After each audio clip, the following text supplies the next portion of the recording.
The mirror lies. The mirror in Sarah's apartment had become a battlefield. Every morning, she stood before it, brushing her teeth, applying foundation, fixing her hair. She had perfected the look of confidence, shoulders pulled back, chin lifted, a faint smile that looked poised. To anyone passing by, she looked like someone who had it all together. But behind her hazel eyes, a silent war raged, a war with a voice that whispered, "You're not good enough. You never were." At 29, Sarah was, by all modern metrics, successful. Marketing executive at a well-known tech company. She lived in a well-furnished apartment with large windows and minimalist decor. She had a gym membership she actually used, an active social media presence, and a carefully curated wardrobe of neutral tones and sleek lines. People often complimented her. "You're so put together. You're killing it. I wish I had your life." But they didn't see the truth. They didn't see her staring into the mirror, desperately hoping to see someone she could respect. They didn't see the emotional labor she did for friends who never asked how she was. They didn't see her dating men who saw her as a placeholder until someone better came along. And worst of all, they didn't see her tolerating it over and over again because some part of her believed that was all she deserved. Her internal monologue was cruel. A relentless litany of shame. If a coworker didn't respond enthusiastically to her idea in a meeting, she spent hours agonizing over how stupid she must have sounded. If a date ghosted her, she blamed herself, her body, her laugh, her neediness. Even when she succeeded, she quickly discounted it. "I just got lucky," she'd say. "Anyone could have done it." Then came the Monday that changed everything. It was rainy, gray, and quiet. She was buried under a mountain of work, but instead found herself scrolling YouTube in a daze. A thumbnail caught her eye, white text on a black background. A man's silhouette faded into shadow. The title read, "Until you respect yourself, nobody else will. Carl Jung's brutal truth." Something about it made her click. The video began with a low, steady voice. Calm but heavy. "Until you respect yourself, nobody else will," it began. And no one should. Because the way you treat yourself teaches others how to treat you.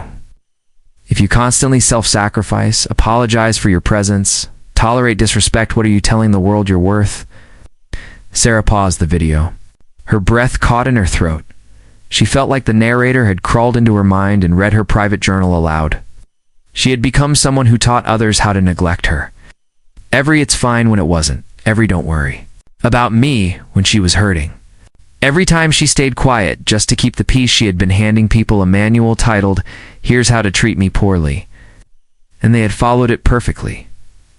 For the rest of the day, her mind kept returning to that quote, "Till you respect yourself, nobody else will." Was it really that simple? Could her entire life be shaped by how she valued herself? That night, she stared at the mirror for a long time, not adjusting anything, just looking. For once, she didn't focus on her tired eyes or the small scar on her chin. She looked past the surface and saw someone who had tried her best to be loved by bending, shrinking, smoothing herself out. Someone who had never demanded respect because deep down, she feared she hadn't earned it. Something broke open inside her, quiet resolve. The next day, Sarah made a decision. She would start small, but she would start. That morning, instead of slipping into her usual safe black dress, she wore a bold blue blouse that made her feel powerful. When her coworker tried to pile last-minute work on her before the weekend, she said no, not apologetically, not with a nervous laugh. Just a calm, firm no. That doesn't work for me. Later, when her friend Jess called and launched into another hour-long rant about her ex-boyfriend, Sarah interrupted gently. "Hey Jess, I need to be honest. I've been feeling drained. I really need our conversations to go both ways." Jess went silent, then mumbled, "Wow, okay, no, sorry." It felt awkward but liberating. That night, Sarah wrote in her journal, not the usual list of complaints or over-analysis, but something new. She listed every time she'd set a boundary, spoken kindly to herself, or chosen her own needs over appeasing others. It wasn't a long list yet, but it was a start. Over the next few weeks, something strange began to happen. Some people in her life didn't like the new Sarah. Her firm tone and calm boundaries made them uncomfortable. One friend stopped calling. Altogether, a guy she'd been seeing charming but inconsistent disappeared after she stopped tolerating his excuses. At first, she panicked. What if I'm pushing everyone away? But the world didn't end. In fact, something else started to emerge. Other people, new ones, began showing up differently, respectfully, intentionally, like they could feel the shift in her, like they were reacting to the new standard she was setting without even knowing it. It wasn't easy. The voice in her head still crept in sometimes, but she had learned to talk back. "You're too much," it whispered. Double quotes, "No, I'm enough. And if someone thinks otherwise, that's their limit, not mine." For the first time in her life, Sarah didn't just perform confidence, she started to believe in her worth. Not because someone validated her, not because she got the guy or the raise, but because she had started doing something she'd never done before. She respected herself, and the world was beginning to follow her lead. The boundary line. Sarah always thought boundaries were about keeping people out. Walls, fences, cold distance. She'd avoided them her entire life, equating them with selfishness or emotional detachment. But now she was beginning to understand something she never had before. Boundaries aren't about shutting people out there, about keeping yourself in. For years, she had been stretching herself thin, trying to be liked. She said yes when she meant no, laughed off things that hurt her, and made herself convenient even when it cost her peace. Her schedule was full, but her spirit was drained. She thought that was normal. But now that she'd begun planting the seeds of self-respect, she could no longer ignore the imbalance. The relationships that once felt familiar now felt suffocating. And the voice she used to silence the one that whispered, "This isn't okay," was starting to roar. One morning, she sipped her coffee and stared out the window. Her phone buzzed. It was a text from her older sister, Lela. "Hey, Ken. You watch Mia again this weekend?" Something came up. Mia, her 6-year-old niece, was sweet, bright, and exhausting. Sarah loved her dearly, but this would be the 4th weekend in a row Lela had asked her to babysit. Old Sarah would have said yes immediately, even if it meant canceling her own plans. But something inside her hesitated. "Why am I always the default backup plan?" she typed. "Hey, I love spending time with Mia, but I already have plans this weekend. Maybe someone else in the family can help this time?" She stared at the message. Heart pounding, then hit send. No exclamation marks. No over-apologizing. Just the truth. The reply came a few minutes later. "Wow, okay, didn't realize you were too busy for family." Sarah blinked. The guilt hit like a wave, but this time she didn't backtrack. Instead, she typed, "It's not about being too busy. It's about balance.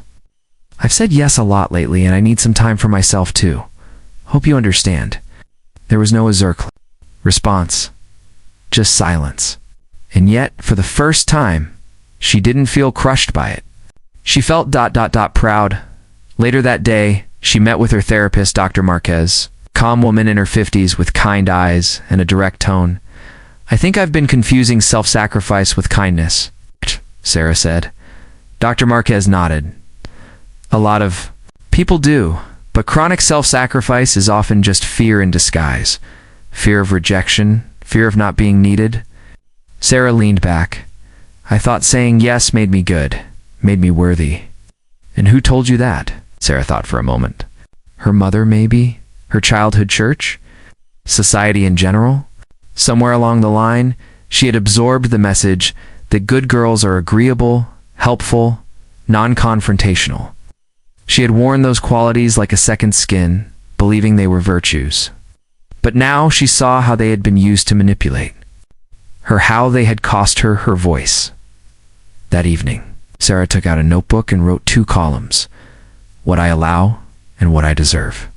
Under what I allow, she listed being interrupted, friends who talk but don't listen, men who cancel last-minute overworking without recognition, being guilt-tripped by family. Under what I deserve, she wrote, to be heard, mutual support if or inconsistent or respect, For my time emotional honesty, seeing the contrast made her stomach twist. No wonder she felt so empty. She had been living in column 1 while dreaming of column 2. She made a vow to herself that night. From now on, everything in my life must match what I believe I deserve. The next test came soon after. Jason, a man she'd gone on 3 dates with, texted her at 9:47 p.m. on a Friday night. "You up? Want to chill?" The old Sarah would have agonized over the emoji-free text, debated what it meant, then probably responded with a flirty line and a yes. The new Sarah read the message twice, smirked, and deleted it. Want to chill? She wasn't a vending machine for attention. She deserved real effort, not late-night crumbs of affection. And so, the more she respected herself, the more her world began to rearrange itself. Not magically, not overnight, but steadily. She stopped ghosting people who drained her. Instead, she had real conversations. "I feel like we've grown apart," she told one friend. "Our dynamic feels one-sided. I care about you, but I can't keep showing up like this." Sometimes it went well, sometimes it didn't. But no matter the outcome, she felt lighter. More honest. One weekend, she went on a solo trip to the mountains, a cabin with no Wi-Fi. Just trees, a fireplace, and a shelf full of old books. She hiked, she wrote. She watched the sun rise without checking her phone. And for the first time in years, she felt deeply connected to herself. In her journal, she wrote, "Boundaries aren't punishments, they're protection. I'm not pushing people away, I'm protecting the version of me I'm becoming. She's worth protecting." When she returned to the city, the mirror in her apartment looked different. Not because her appearance had changed, because her reflection finally made sense. This wasn't just about self-respect anymore. This was about integrity, the alignment between what she said, what she did, and what she believed she deserved. Every time she honored a boundary, she built trust with herself. And that, she realized, was the foundation of real self-respect. Knowing that you have your own back. Some people still tried to test her limits. Some tried to shame her for changing. But she was no longer afraid of disappointing others. She was more afraid of disappointing herself. One evening, while walking home from a dinner she'd actually enjoyed with a friend who listened, laughed, and didn't talk over her, Sarah looked up at the sky and whispered, "Thank you." Not to the universe, not to some unseen force, but to herself, because she had finally drawn the boundary line, and everything on the other side of it peace. Truth, dignity was hers to keep. The breaking point. By the 3rd month of her transformation, Sarah felt different. She walked with a little more steadiness. She no longer second-guessed every text she sent. Her days felt fuller, not because they were packed with obligations, but because they finally belonged to her. And yet, just when she thought she had passed the hardest part, life tested her resolve in a way she didn't expect. It started with her boss, Monica. Monica had always been a commanding presence, smart, assertive, and unapologetically demanding. Under her leadership, Sarah had learned a lot. But she'd also spent years trying to prove herself, staying late without complaint, picking up tasks others avoided, and accepting praise that never quite came. Now, with her newfound sense of self-respect, Sarah began to notice the cracks in their dynamic. One Monday morning, during a team meeting, Sarah presented a campaign idea she'd been working on for weeks. It was strategic, creative, and backed by solid data. She finished her presentation with confidence, expecting at least a nod of approval. Instead, Monica looked at her coolly and said, "Let's have someone else refine this. It needs more polish." Before Sarah could respond, Monica turned to Liam, a junior team member, and added, "Why don't you take it from here?" Sarah froze. Liam looked confused but nodded. No one else said a word. The meeting moved on, but Sarah couldn't. Her hands clenched under the table. She had worked on that project every night for 2 weeks. Now she was being dismissed again without acknowledgement, without respect. Old Sarah would have swallowed the humiliation. Walked back to her desk and told herself, "It's fine. Maybe it really did need more work." But this wasn't old Sarah. When the meeting ended, she knocked on Monica's office door. Got a minute? She asked. Monica raised an eyebrow.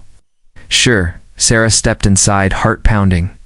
Her voice was steady, but her palms were sweating.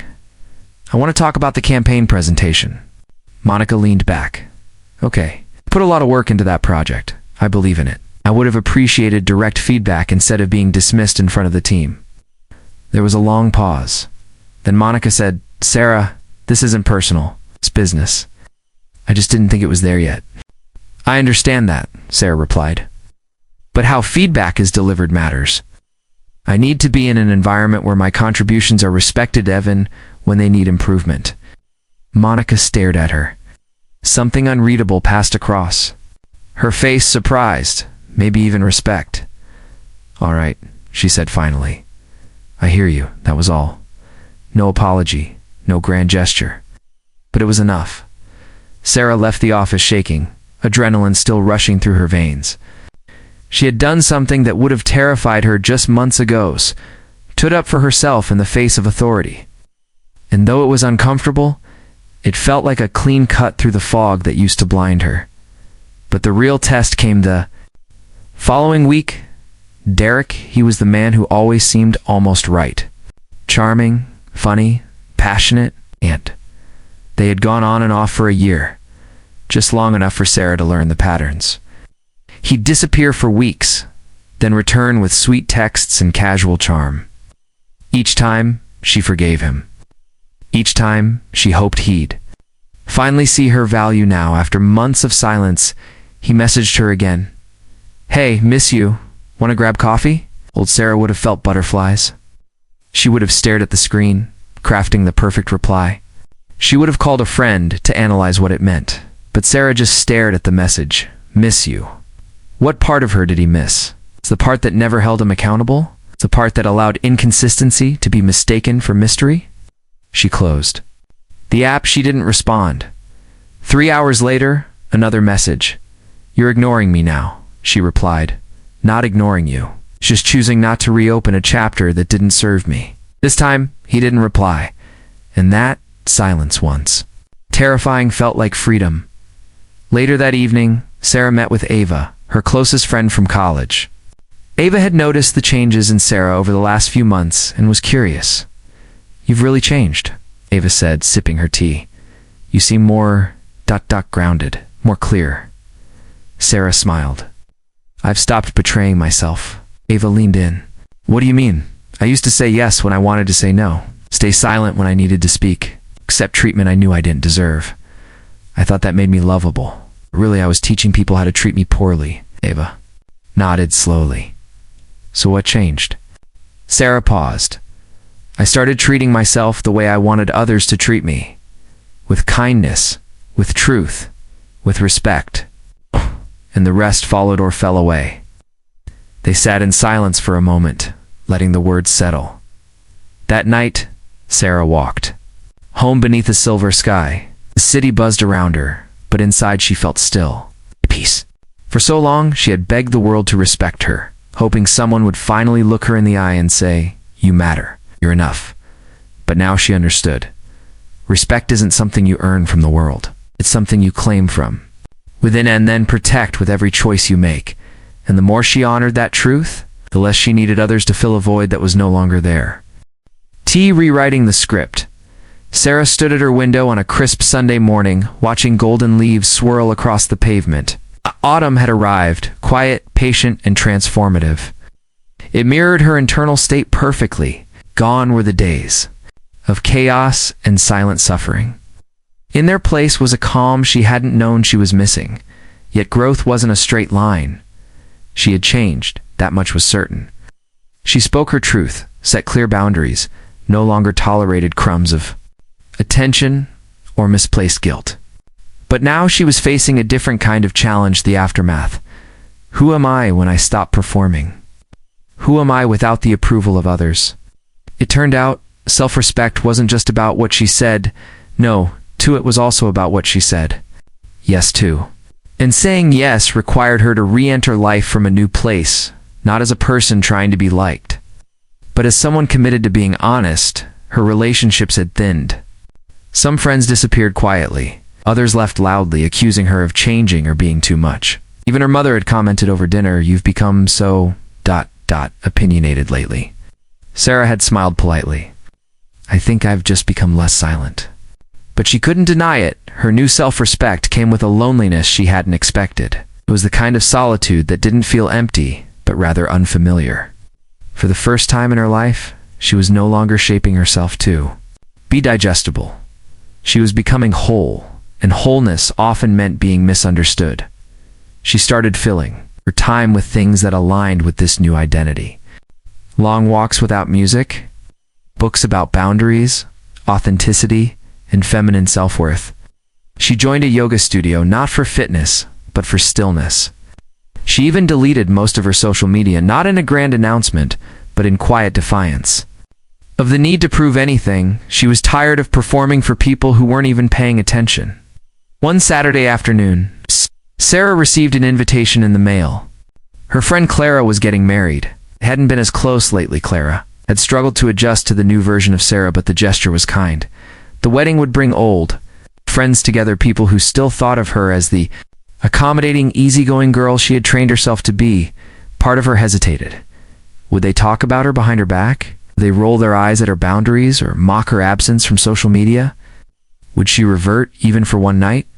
Just to keep the peace the old Sarah would have? But the new one knew something vital. You don't protect your peace by shrinking. You protect it by showing up as yourself, even when it's uncomfortable. She went. She wore a soft green dress that matched her eyes. Nothing too flashy. Nothing too muted. Just enough to feel like herself. At the reception, old acquaintances greeted her with a mixture of surprise and nostalgia. She smiled, engaged, but didn't overextend. When someone brought up her lack of online presence, "Did you fall off the grid or something?" she simply replied, "I've been more interested in real life lately." It wasn't defensive. It was true. Later on the dance floor, she moved freely, not like someone trying to impress, but like someone finally free from self-consciousness. A few people looked, some whispered, and she let them. Because when you respect yourself, you no longer interpret other people's opinions as facts. Their discomfort wasn't hers to carry. After a slow dance, she stepped outside for air. The sky was full of stars.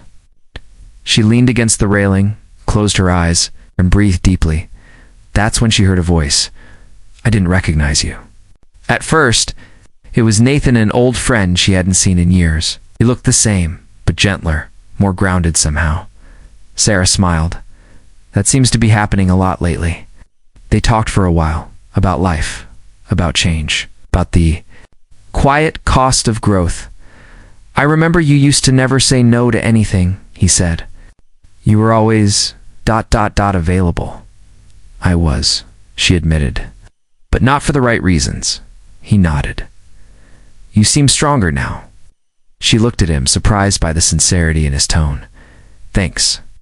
I feel... like I'm rewriting my script." Day stood in silence for a moment. He added, "Most people never do. They just stick to the roles they were given." Sarah looked up at the sky, exhaled, and whispered, "I'm not most people anymore." Oh.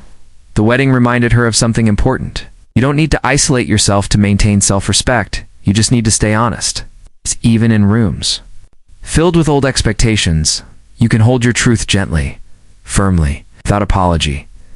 That night, back in her apartment, Sarah sat at her desk and opened her journal. At the top of a fresh page, she wrote, "Self-respect isn't just about drawing lines. It's about embodying who you are, even when it's inconvenient, even when it's lonely, even when it's new." She realized something else too, respecting yourself isn't about becoming invulnerable. It's about choosing what you're vulnerable for. It's about allowing yourself to feel disappointment, heartbreak, rejection without letting those things define your worth. And maybe, just maybe, the respect you show yourself in those moments becomes your greatest strength. Becoming the standard. It was a quiet morning when Sarah finally understood what it meant to be at peace with yourself. No grand epiphany, no dramatic climax. Just a slow, steady sense of presence as she brewed her coffee, fed her plants, and sat at her kitchen table, Lone, but not lonely. She looked around at her space. Everything in it had been chosen with care. Nothing was there just to impress or fill a void. It was all hers. And so was she. The woman she saw in the mirror now was no longer waiting for validation. She wasn't performing. She wasn't proving. She wasn't shrinking to fit someone else's vision of who she should be. She was simply being. It had taken months of uncomfortable growth, raw honesty, and repeated choices to choose herself. Again and again, even when it hurt. Especially when it hurt. Because real self-respect is tested most in the hard moments, when it's easier to go back to the familiar roles. It's easier to stay quiet, easier to settle. But she didn't. And now she stood in the life she had built from those decisions. Her phone buzzed. A message from Ava. I just stood up to my manager for the first time. I thought of you. You inspired me. Sarah smiled. Warmth spread in her chest. She typed back, proud. Of you. Welcome to the other side. In the past, Sarah might have brushed it off. Oh, it's nothing, she would have said. But now she could receive praise without deflecting it. She knew she had earned it not because she was perfect, but because she had walked through fire and came out whole. She was the woman she used to envy. It's not because of her job, her clothes, or her social life, but because she had something rarer than all of those. An unshakable sense of self. Later that afternoon, she met her mother for lunch at a cozy cafe they both liked. Their relationship had always been polite, but strained. Her mother came from a generation that saw emotional expression as indulgence, boundaries as rebellion, and self-worth as something granted from others, not grown from within. Over soup and sourdough, her mother asked, "You're different now. More ... firm. Where did that come from?" Sarah set down her spoon and looked her in the eyes. "I think I got tired of betraying myself just to be liked." Her mother blinked. "That sounds ... harsh. Maybe, but it's the truth." Her mother looked away, then back. "I wish I had been like that when I was younger." "Still can," Sarah said softly. They didn't need to rehash the past. Didn't need apologies. This was enough a moment of quiet recognition between two women learning how to be themselves in a world that taught them to be pleasing instead. After lunch, Sarah walked through the park nearby. The sky was blue and open, the air cool with hints of fall. A father was teaching his daughter to ride a bike, gently encouraging her each time she wobbled. A woman sat on a bench reading, completely at ease. A teenager skated past with headphones on, lost in his own world. It struck her then how much of life is shaped by what we believe we deserve. How many people were walking through the world she once had, apologizing for their presence, waiting to be chosen, hoping someone would love them enough to finally feel worthy. She had been one of them, and now she wasn't. Because she had learned one of Carl Jung's most difficult truths: until you respect yourself, nobody else will, and more than that, nobody should. It was never anyone else's job to convince her of her worth. That had been her task all along. Self-respect had taught her how to speak, how to say no without guilt, how to say yes without fear, how to walk away from love that didn't honor her, and how to stay with herself when no one else would. She remembered something her therapist, Dr. Marquez, once said: "You become the standard, not in arrogance, but in clarity." No longer ask, "Do they like me?" but "Do they align with me?" That's the shift. Sarah felt that shift now, deep in her bones. The man she was dating, a gentle, thoughtful architect named Elias, was different from anyone she'd known. He didn't play games. He didn't disappear and reappear. He showed up with calm presence, listened deeply, and gave without strings. And for the first time, she wasn't questioning if she was enough for him, because now she knew. She was the prize, not in a self-centered way, but in the way someone becomes whole through fire and truth. In the way someone finally returns to themselves after years of exile. Elias once told her, "What I love most about you is that you know who you are." That, to her, was the highest compliment she could receive, as the sun began to set, casting long shadows across the grass. Sarah sat on a bench and wrote in her journal, "I'm not the same woman I was 6 months ago. I no longer ask for permission to exist. I no longer chase love. I no longer accept less just to feel something. I've become the person I was always meant to be, not because others finally saw my worth, but because I finally did. She closed the journal and watched the fading light. The journey hadn't been easy. There were tears, losses, lonely nights. There were moments when she almost gave up, but every time she returned to that single truth, it anchored her. Respect isn't given. It's chosen. And once you choose it for yourself, everything else changes.